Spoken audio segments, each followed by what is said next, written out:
From the Pep Radio newsroom, these are the stories we are covering at this hour. DaShawn Watkins, the 29-year-old Sharon man charged in the death and dismemberment of 14-year-old Pauly Likens, moved one step closer to trial Tuesday morning.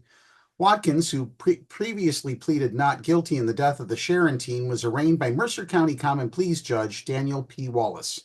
Watkins was arraigned on charges of first-degree murder, a general count of murder, abuse of a corpse, aggravated assault, and involuntary deviant sexual intercourse involving a person under the age of 16.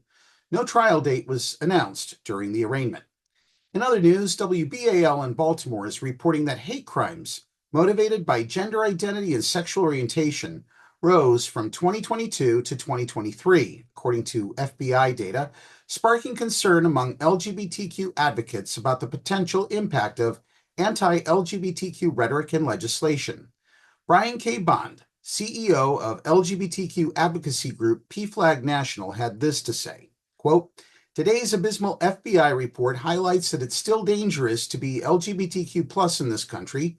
Our LGBTQ plus loved ones need both our compassion and our action to make our communities safe and our laws inclusive, so every LGBTQ plus person can be safe, celebrated, affirmed, and loved everywhere in the U.S."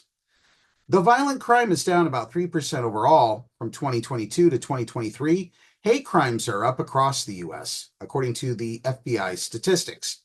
Sexual orientation and gender identity were the third and fourth most prevalent bias motivation in 2023, behind race, ethnicity, and religion. WBRE in Wilkes-Barre is reporting that Pennsylvania State Senator Jimmy Dillon is denying allegations that he posted racist and homophobic comments on social media more than a decade ago. On Tuesday, the Pennsylvania Senate Republican Campaign Committee alleged that through a Hoops 24/7 account, Dillon made racist comments, including repeatedly using the N-word. Posts associated with the account also made jokes about Asians and used homophobic language. The posts, which have since been deleted, were dated from 2011 to 2015, according to Dillon's state Senate biography. He is the director of the Hoops 24/7 Basketball Academy. The Senate Republican Campaign Committee, which released screenshots of the post, released the following statement on Tuesday afternoon. "The revelation of Jimmy Dillon's past use of the N-word is unsettling," said Pennsylvania Senate Republican Campaign Committee Executive Director Cody Harbaugh. "Let's be clear. This was not a teenager making a mistake or a single comment taken out of context. This was a grown man in his 30s casually using the N-word and making disgusting jokes repeatedly on his social media.